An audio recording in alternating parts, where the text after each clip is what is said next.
오늘은 누가복음 8장 19절부터 읽고 시작하겠습니다. 누가복음 8장 19절부터 성경 공부하겠습니다.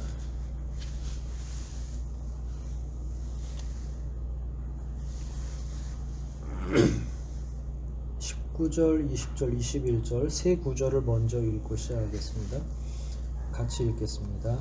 예수님의 어머니와 형제들이 예수님을 만나러 왔으나 군중들 때문에 만날 수가 없었다. 그래서 어떤 사람이 예수님께 선생님, 어머니와 형제분들이 선생님을 만나 뵈려고 밖에서 기다립니다 하였다.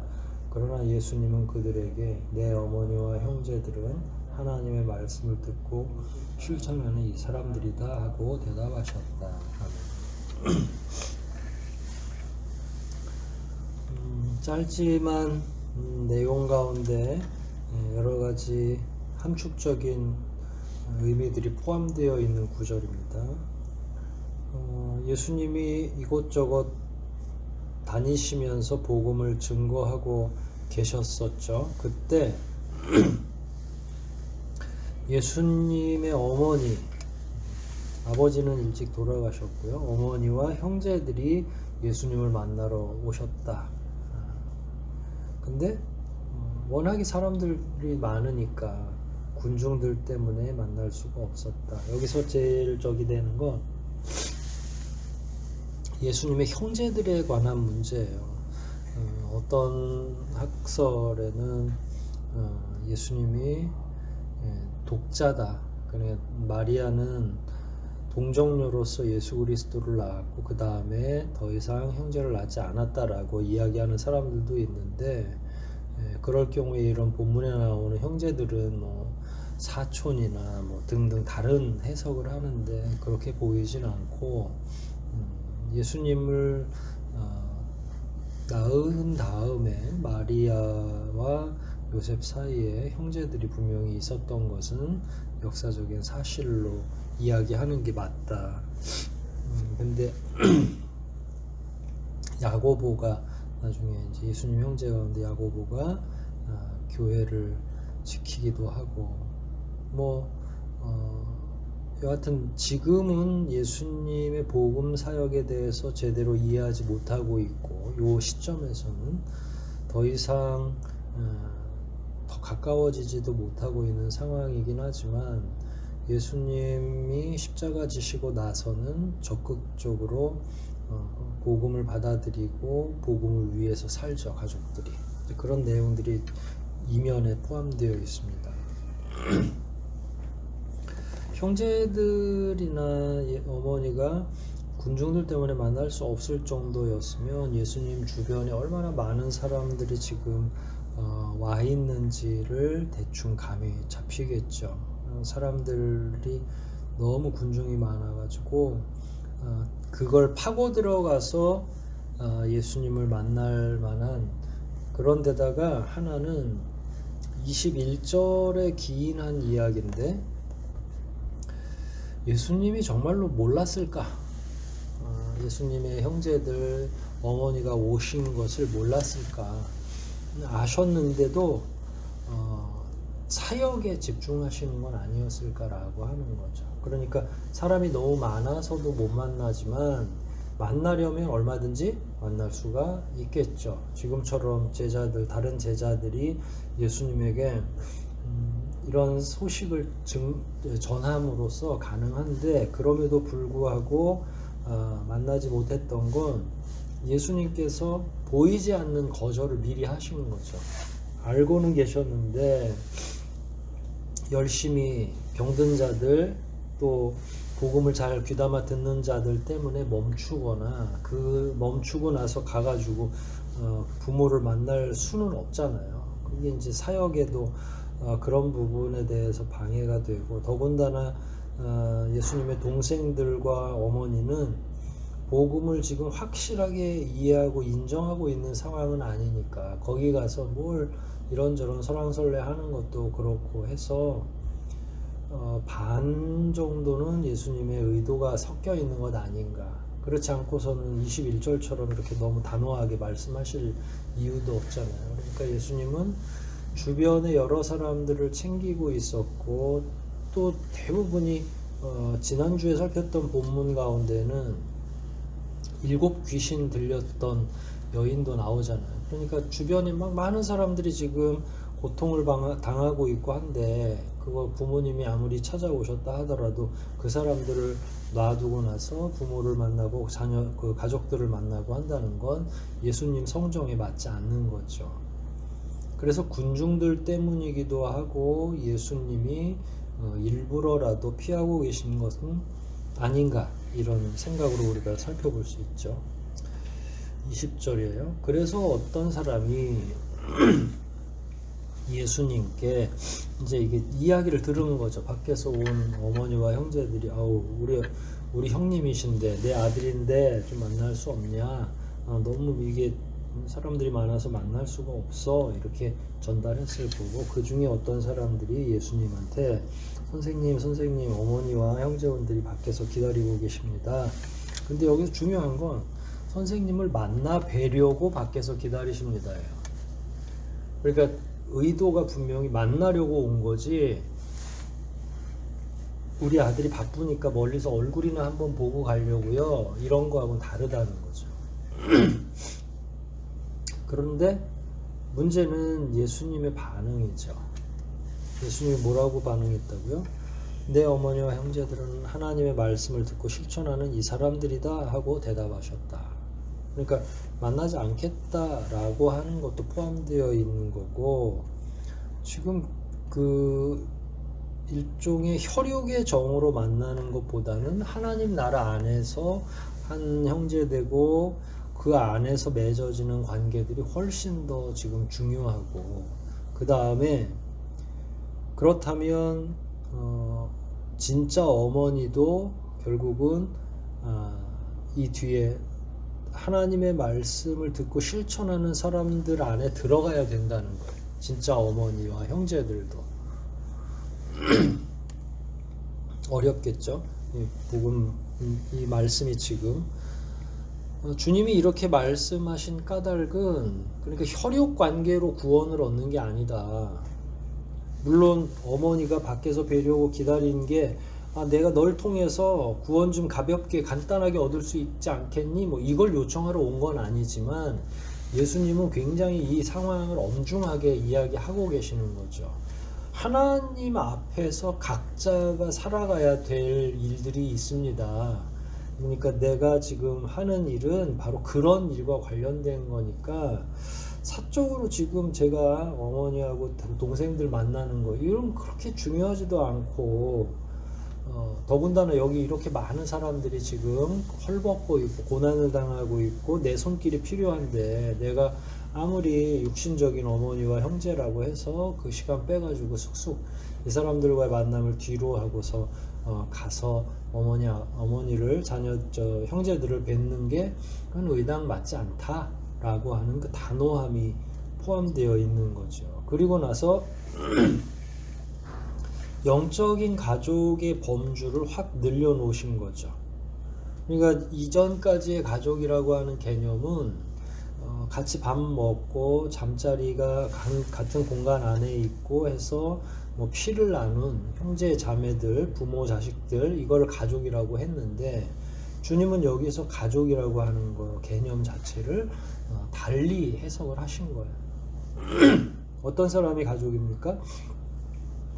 내 어머니와 형제들이라면 그들은 하나님의 말씀을 듣고 실천하는 이 사람들이 바로 내 형제고 내 어머니다 라고 말씀을 하신 거예요. 그러니까 이렇게 되면 오늘날도 마찬가지죠. 여러분들에게 피를 나눈 형제와 부모 자식이 있다 하더라도 그보다 더 중요한 건 하나님 안에서의 관계, 하나님 안에서 우리가 어떤 관계인지 그 관계가 더욱 중요하기도 하고 가깝기도 하고 새로운 공동체를 형성하는 일이다 라고 하는 거는 주님 일에 동일하게 지금 유지되고 있는 내용이라고 할 수 있습니다. 하지만 비난하기를 좋아하고 비판하기를 좋아하는 사람들은 이런 말씀을 만약에 들었다고 하면 굉장히 비난했겠죠. 부모, 형제, 자매들을 거들떠보지도 않는 몰인정한 자로 예수님을 굉장히 비난했을 수 있겠죠. 그러나 지금 여기에서 주님의 말씀은 혈육의 정을 끊겠다 이런 의미가 아니라 더 넓은 하나님의 나라, 더 넓은 하나님의 공동체, 더 넓은 하나님의 가족 이런 것들을 얘기하고 있는 거잖아요. 그러니까 다른 개념인 거죠. 사람들은 사람의 생각으로 가족이나 가까운 거리를 이해하고 이야기하지만 주님은 그거를 뛰어넘는 거예요. 그러니까 내 형제, 내 어머니도 너무 중요하다 하지만 지금은 그거보다는 내 앞에 와 있는 하나님 나라를 열망하는 이 사람들, 어떻게 해서든지 복음대로 살아가려고 하는 이 사람들이 더 중요하고 이 사람들이 오히려 새로운 가족의 형태에 맞는다. 그래서 교회 공동체가 생기는 거잖아요. 그러니까 그런 의미로 잘 이해할 필요가 있습니다. 22절부터 또 한번 살펴볼게요. 어느 날 예수님이 제자들과 함께 배를 타시고 호수 저편으로 건너가자 하고 말씀하셨다. 그래서 그들은 떠났다. 이건 뭔지 사실은 불특정의 날이에요. 어떤 날인지는 모르지만 어느 날 예수님이 배를 타고 건너가자라고 말씀하신 거예요. 그러니까 호수에서 그 갈릴리 호수에서 저쪽 건너로 가면 돌아가면 거의 막 3배, 4배 걸리는 시간이에요. 그러나 배를 타고 가면 3분의 1, 4분의 1로 확 기간이 줄어드는 거죠. 효율적으로 하기 위해서는 너무 먼 길을 돌아갈 필요가 없는 거죠. 그래서 배를 대라고 하신 거고, 그래서 그들은 배를 타고 떠났다. 23절에 보면 가는 도중에 예수님은 잠이 드셨다. 그때 갑자기 큰 폭풍이 휘몰아쳐서 배가 침몰하게 됐다. 예수님이 의도를 가질 때가 많죠. 예수님은 의도 없이 행동하거나 의도 없이 말하시는 경우가 없어요. 예수님은 항상 뭔가 교훈하시기 위해서 말씀하시고 행동하시는 거죠. 그럼 여기서 주무셨다, 잠이 드셨다라는 건 어떤 의도가 있는 건가요? 뒤에 나오는 내용들을 이렇게 쭉 살펴보면 예수님께서 잠이 드셨는데 속인 건 아니고 잠을 자도 상관없겠다. 그리고 예수님은 워낙이 사역하시는 게 피곤하신 상황이었어요. 사람들 밀려드는 사람들, 심지어 어머니가 만나고 싶어도 만날 수 없을 정도로 군중이 많은데 어떻게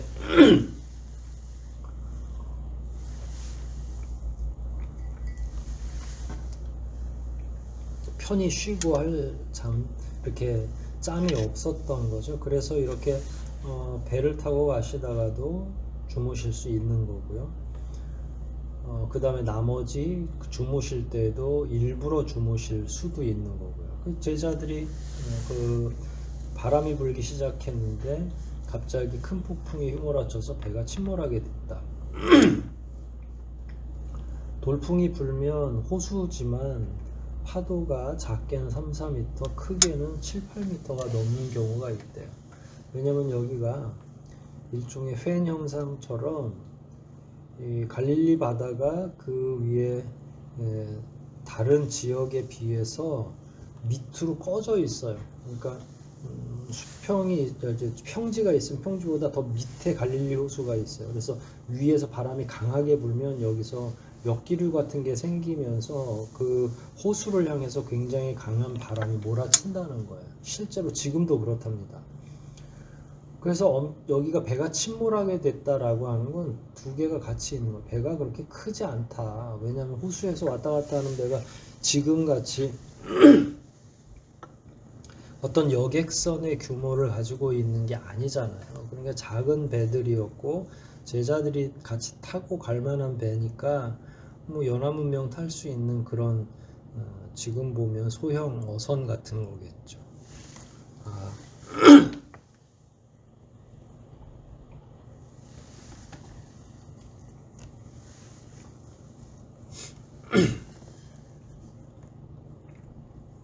그래서 파도가 생각하지도 못하게 너무 강하게 몰아치고 있었으니까 심지어 침몰하기 직전까지 간 거죠. 24절에 그러자 제자들이 예수님을 깨우며 주님 주님 우리가 죽게 되었습니다 하고 부르짖었다. 예수님이 일어나서 바람과 성난 파도를 꾸짖으시자 폭풍이 그치고 물결이 잔잔해졌다.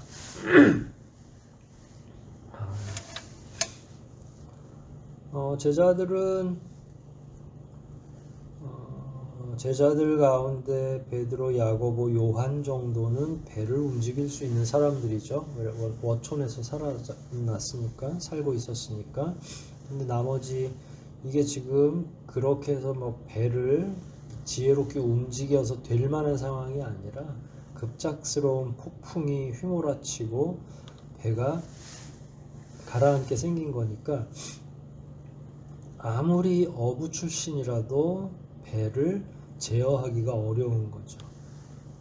당연히 파도를 제어한다는 생각은 불가능하잖아요. 그래서 결국은 예수 그리스도를 부르게 된 거죠. 우리가 죽게 되었습니다. 예수님은 쿨쿨 잠이 드셨는데 피곤하셨는지 아니면 의도적으로 이렇게 깊은 잠으로 들어가신 건지는 모르겠어요. 아까 말한 것처럼 제자들을 골려 먹으려고 자는 척한 거는 아니에요. 왜냐면 주님은 인간이 쓰는 그런 잔꾀 따위는 쓰는 분이 아니니까 잠자는 척을 하신 건 아니고 주무신 거죠. 그리고 나서 예수님이 깨어나신 겁니다. 왜냐면 제자들이 죽게 생겼다고 그러고 배도 막 너를 뛰는데 좌우로 그 흔들리는 정도가 감당할 수 없을 정도의 파도니까. 근데 예수님이 일어나셔서 원래 아까 말씀드린 것처럼 배를 조작해야 되거든요. 닻을 조작한다든지 돛을 아니면 노를 새롭게 저으라고 하시던지. 근데 배를 조작하는 게 아니라 바람 그리고 성난 파도를 꾸짖으셨다. 뭐 어떻게 야단을 치셨는지는 모르겠지만 배를 파손시키려고 하는 거를 야단쳐서 잠잠케 하려고 하면 얼마나 목소리도 우렁차고 강하게 이야기하셨는지 알 수 있겠죠. 그랬더니 폭풍이 그치고 물결이 잔잔해졌다. 거짓말처럼 그런 일이 벌어진 거예요. 이런 거는 불가능하죠. 사람으로서는. 그러니까 하나님이 신이신 것을, 하나님의 예수 그리스도가 신이신 것을, 하나님의 아들이심을 완전하게 드러내는 하나의 형태가 되는 겁니다.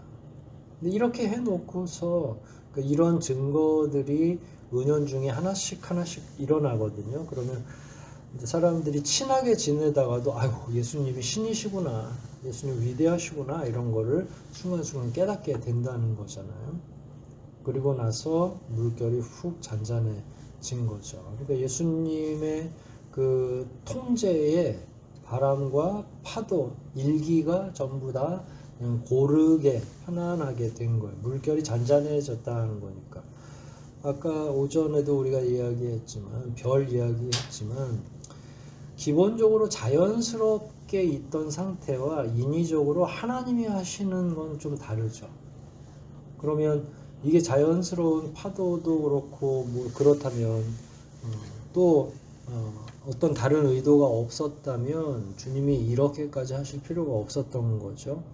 근데 이 파도도 그렇고 예수 그리스도가 하나님의 아들이심을 좀 드러낼 만한 필요가 있기 때문에 적절한 시간에 파도도 치고 예수님이 그걸 통제하신 건 아닐까 이렇게 생각해 봅니다. 그때 25절이에요. 재밌는 말이 있죠. 제자들에게 예수님이 이렇게 말씀하셨어요. 너희 믿음은 어디 있느냐? 믿음을 어디다 뒀니? 라고 하는 거죠. 그들은 두려워하고 놀라며 도대체 이분은 누구신데 바람과 물을 보고 명령해도 복종하는가 하고 수군거렸다. 제자들도 아직 예수님이 누구신지에 대해서 정확하게 알지 못하는 거예요. 근데 예수님의 대답이 더 특별하죠. 예수님의 질문이 뭐였어요? 그 끝나고 나서 25절에 질문 겸 대답인 거죠. 너희 믿음은 어디 있느냐? 그러면 이게 이제 해답이 되는 거거든요.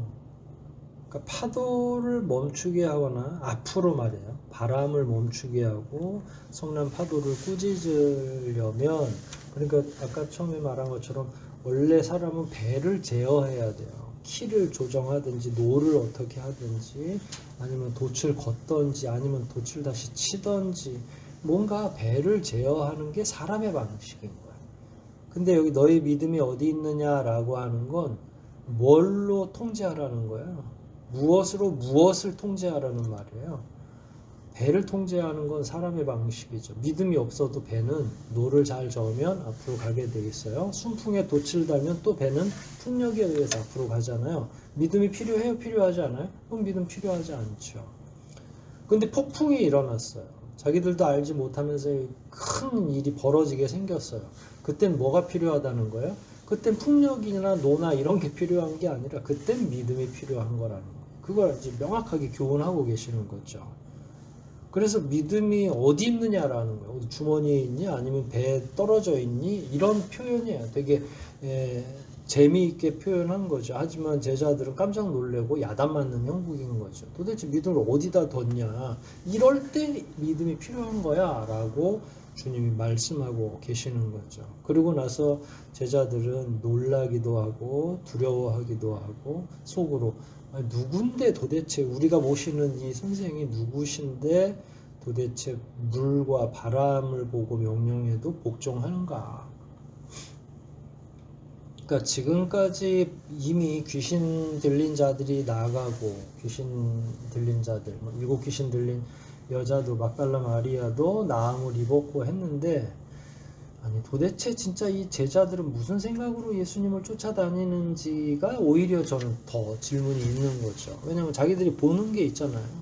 뭘 보는 거예요? 예수님 옆에서 인간으로서는 도저히 행할 수 없는 기적들을 행하고 있는 거잖아요.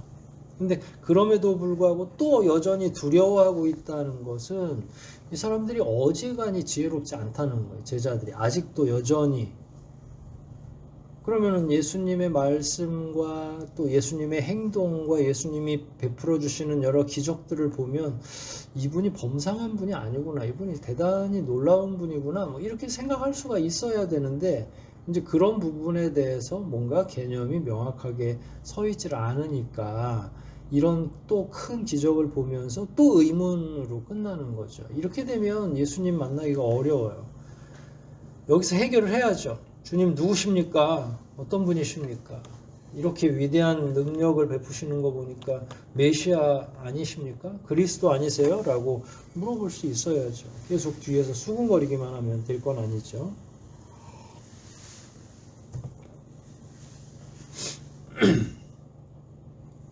(22절에서는) 어디로 가야 되는지 건너편으로 가자 이렇게 말씀하셨잖아요. 26절에 이제 거기가 나오죠. 예수님의 일행은 갈릴리 건너편 거라사 지방에 도착하셨다. 완전히 가로질러 가신 거고, 예수님은 육지에 내리셨을 때 그 도시에 사는 귀신 들린 사람과 마주치게 되었다. 그는 오랫동안 옷을 입지 않았고 집을 뛰쳐나와 공동묘지에 살았다. 자, 8장 우리가 앞에서부터 이제 씨 뿌리는 비유가 있었고요. 근데 그 씨 뿌리는 비유 이전에 1, 2, 3절에 보면 귀신 들린 혹은 다양한 질병을 앓았던 사람들의 이름도 나오고 하잖아요. 그러니까 귀신 들린 자들이 나오고 씨 뿌리는 자의 비유에서도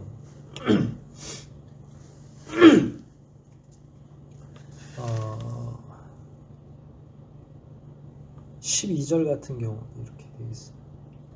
길가에 떨어지시는 사람들이 말씀을 듣기는 하였으나 그들이 믿고 구원받지 못하도록 마귀가 와서 그 말씀을 빼앗아가는 것을 가리킨다. 귀신 들린 자도 그렇고요. 그 다음에 마귀가 방해하는 것도 그렇고 또 지금 거라사 지방으로 갔는데 귀신 들린 자를 마주하게 되잖아요. 이게 결국은 이제 영적인 전쟁이 계속 일어나고 있는 상황을 의미하는 거죠. 그래서 비유에서도 마귀가 그걸 방해할 것이다 라고 씨 뿌리는 자의 비유를 하신 거고, 그러니까 이게 피상적으로 그런 일이 있을 수도 있어가 아니라 그냥 예수님 주변에서 뻥뻥 뭔가가 터지고 있는 거예요. 근데 다시 거라사 지방으로 갔더니 옷도 안 입고 오랫동안 집을 뛰쳐나와서 공동묘지에 살고 있는 이 사람은 제어가 가능할까요? 통제가 가능합니까? 일반 사람들 보면 불가능하죠. 그리고 정신도 말짱하지가 않아요. 그리고 하는 소리도 일목요연하지 않죠. 뭐 중얼중얼 거리기는 하는데 굉장히 본인은 자기에게 중요한 이야기를 한다고 생각하지만 주변의 사람들은 아무리 들어도 무슨 얘기인지를 모르죠. 밑도 끝도 없이. 그런데 이런 사람인데 옷도 안, 그러니까 그 지역에서는 이 사람 나타나면 이런 사람이 힘도 세고 하니까 제어가 안 되고 막 깨트려 부실 수도 있고 등등. 근데 공동묘지에서 살다가 어떻게 된 일인지 예수님이 오시는 그 배가 닿는 뭐 포구가 됐든 작은 선착장이 됐든 거기에 이제 예수님이 내리고 있는데 이 귀신 들린 자가 부딪히게 된 거예요. 예수님과 마주치게 되었다. 27절 중간에 보면 귀신 들린 어떤 사람과 마주치게 되었다. 이것도 또 하나님의 섭리가 있는 거죠. 근데 28절에 원래 횡설수설하고 귀신 들렸으니까 미치광이처럼 이렇게 행동을 하는 사람인데 예수님을 보자마자 소리 지르면서 발 앞에 엎드려 이렇게 표현했어요. 이거는 진짜 상상이 안 가는 말이죠. 가장 높으신 하나님의 아들 예수님, 내가 당신과 무슨 상관이 있습니까? 부탁드립니다. 제발 나를 괴롭히지 마십시오. 아니 원래 이 미친 사람은 귀신 들려서 정신이 나간 이 사람은 뭘 이야기하는지도 제대로 알 수 없을 정도로 이상한 말을 하는 사람인데 어떻게 이 시간 요 순간에는 가장 정확한, 그리고 심지어 25절에서 너희 믿음은 어디 있느냐, 제자들도 지금 예수님이 누군지를 모르고 있잖아요. 그런데 여기서 지금 이 사람은 예수님을 알게 된 거예요. 하나님의 아들이심을. 그러니까 이 사람이 대단히, 이게 이제 이 사람이 대단한 건 아니지. 이 상황 자체가 하나님께서 뭔가 의도하심이 있는 거죠. 이게 귀신도 자기 상대가 누군지를 알고 있는 거예요. 근데 이건 귀신과 귀신 들린 사람하고는 완전히 다른 거죠. 영이 문제인 거죠. 근데 그 이유를 뒤에 설명해서 어떻게 알았는지, 예수님이 더러운 귀신에게 그 사람에게서 나가라고 명령하셨기 때문에 이렇게 귀신이 이야기한 거예요. 귀신이 자주 그를 사로잡기에 쇠사슬과 쇠고랑으로 그를 묶어 지키는데도 그는 그 모든 것을 끊고 귀신에게 몰려 광야로 뛰어나가곤 하였다. 그러니까 이제 이런 배경도 있고 예수님이 귀신한테 썩 물러나가라 그렇게 이야기하셨을 거고, 그러니까 귀신이 이 사람 입술을 통해서 가장 높으신 하나님의 아들 예수님, 내가 당신과 무슨 상관이 있습니까? 부탁드립니다. 제발 나를 괴롭히지 마십시오 라고 얘기한 거예요. 근데 여기서 괴롭힘을 받는 상대는 사람이 아니라 귀신이겠죠. 당연히 이걸 구별해야 돼요. 근데 귀신에게 사로잡혀 있으니까 몸도 상하고 점점점 피폐해지는 것도 맞겠죠. 결국은 그런 자였다는 거예요. 그래서 예수님이 그에게 물어보죠. 내 이름이 무엇이냐? 30절입니다. 그랬더니 군대 귀신이다. 군대입니다. 그러니까 레기온은 군대라고, 군단 단위니까 6,000명이에요. 어마어마한 군인이잖아요. 그러니까 6,000명의 귀신이 들어간 거는 아니고 그냥 드글드글하다, 뭐 이런 군대 귀신이 들었다라고 하는 거예요. 그 뒤에 표현도 나오잖아요. 이는 그에게 많은 귀신이 들어가 있기 때문이었다. 그러니까 얼마나 많은지는 나오지 않았지만 그렇다고 해서 6,000 귀신이 들어간 건 아니라는 이야기. 그리고 귀신들은 예수님께 제발 무적행으로 들어가라는 명령만은 하지 말아달라고 간청했다. 그러니까 끝없이 펼쳐지는 구덩이, 그걸로 들어가면 아마 갇히게 되는 모양이죠. 이 만화 영화에서 이제 호리병 같은 걸로 이제 귀신을 가두는 것처럼 아마 그런 형국이 될 것 같아요. 그런데 그 명령을 할 수 있는 분은 삼위일체 하나님밖에 없는 거죠. 들어가라고 하면 들어가는 게 아니잖아요. 왜냐하면 인간의 능력으로 들어가라고 해도 마귀가 능력상으로는 우리보다는 더 뛰어나니까 우리 명령을 우리가 명령을 내린다고 해서 명령을 들을 수 있는 그런 상황은 아니죠. 바로 그런 내용들이에요. 근데 예수님을 알아본 거니까 그 명령을 하지 말아라, 말아달라고 간청을 한 거고요. 마침 32절에 그 산에는 많은 돼지떼가 풀을 먹고 있었고 귀신들은 돼지떼 속에서라도 들어가게 해달라고 간청했다. 그래서 예수님이 허락하시자 귀신들이 그 사람에게서 나와 돼지떼 속으로 들어갔고 결국 비탈을 내려가서 돼지떼들이 다 호수에 빠져 죽었다. 이게 이제 여기 지역은 유대 지역이 아니니까 돼지를 치고 있었던 거죠. 근데 아무튼 한두 마리가 귀신이 한두 개가 아니니까 돼지떼 안으로 들어가고 몰살 당하고 이건 뭐 달리 굳이 막 영적으로 해석할 필요는 없어요. 있는 그대로 현상을 보여주는 거라서 뭘 돼지떼가 뭘 의미하고 귀신들이 왜 들어갔고 이게 아니라 그냥 나와 있는 그대로만 이해하면 될 것 같아요. 일단 사람은 구했지만 사람들에게 돼지떼는 먹고 마시는 가축의 일종이니까 그 먹고 마시는 걸 보장받을 수 있는 가축의 일종이니까 그 재산이 손상된 거예요. 그래서 돼지를 치던 자들이 34절이에요. 이것을 보고 도망하여 읍내와 촌에 이 일을 말하자. 35절에 사람들이 일어난 일을 보려고 모여들었다. 그들은 귀신 나간 사람이 옷을 입고 맑은 정신으로 예수님 앞에 있는 것을 보고 두려워하였다. 원래는 막 잡혀 있고 옷도 안 입고 쇠사슬에 묶여 있고 그러면서도 막 소리 지르고 자기가 거기서 빠져나가기 위해서 막 정신없이 있었는데 어쩐 일인지 그냥 순한 어린 양이 돼버린 거죠.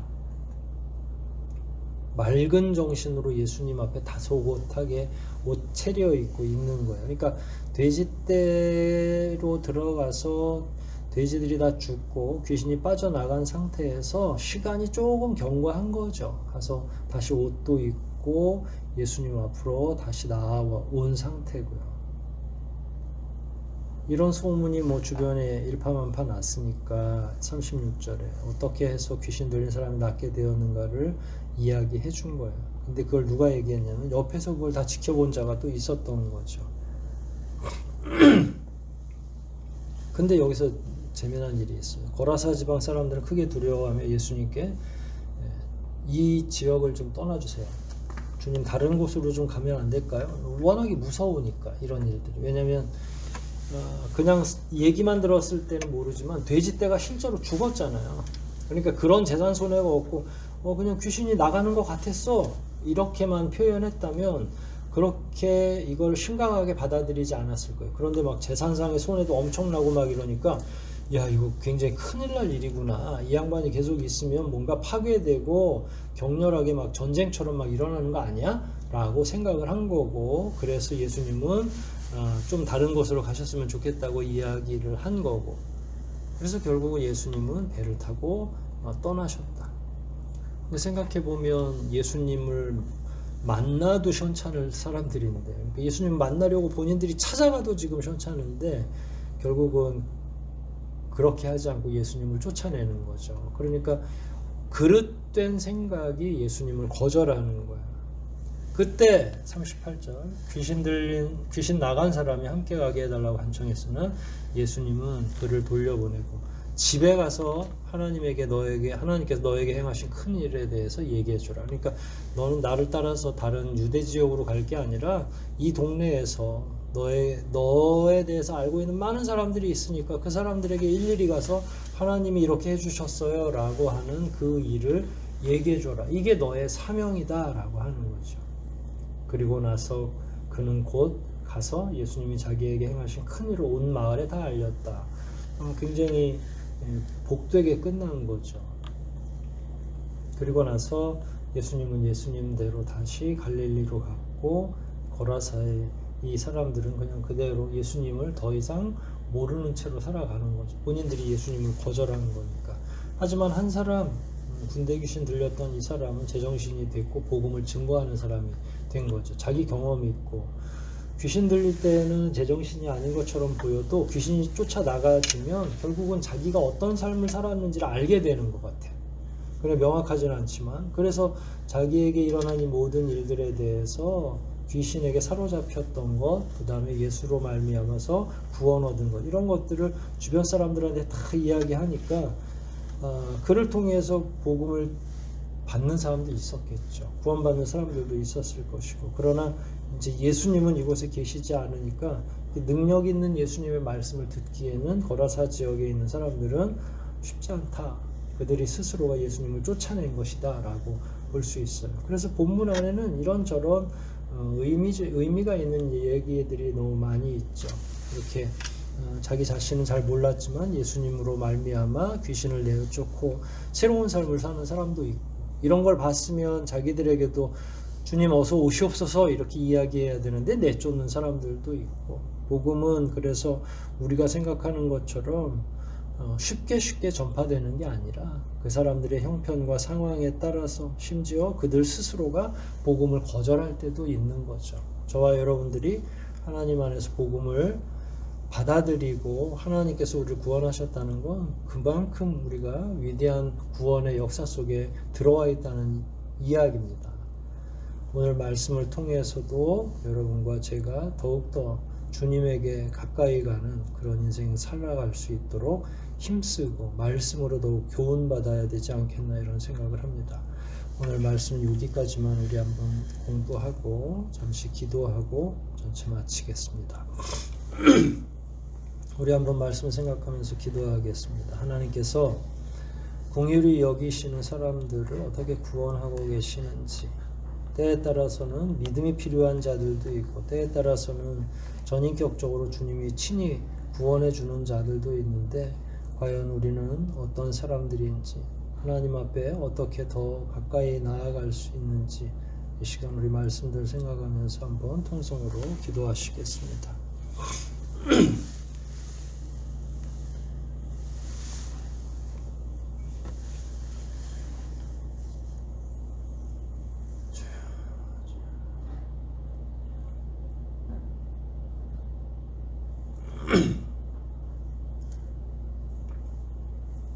하나님 아버지 감사합니다. 오늘 이 시간에도 귀신 들린 자들 하나님이 어떻게 구원해 주시고 어떻게 대해 주시는지를 깨달아 알게 하시니 감사합니다.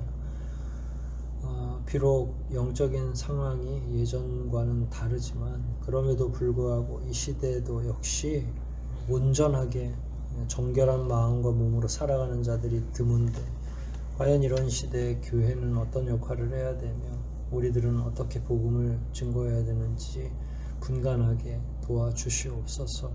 하나님의 손길, 예수 그리스도의 그 거룩한 손길이 필요한 자들은 날로 많아지는데 교회는 교회로서 힘을 발휘하지 못하고 능력 있는 교회로 세워지지 못하고 있습니다. 주님이 제자들을 향해 꾸짖듯이 너의 믿음이 어디 있느냐라고 말씀하신 것처럼 오늘날 이 시대를 살아가는 그리스도인들에게 명확하게 질문해 주시고 우리의 믿음이 어디에 있는지 우리는 과연 누구를 추종하며 살아가고 있는지를 제대로 발견하고 살아가게 도와주시옵소서. 돌아가는 발걸음 인도하시고 이번 한 주 내내 주님 뜻 안에서 더욱더 강건하게 살다 올 수 있도록 우리 모두를 복 내려 주시기를 원하오며 우리 구주 예수 그리스도 이름 받들어 감사하며 기도하옵나이다. 아멘.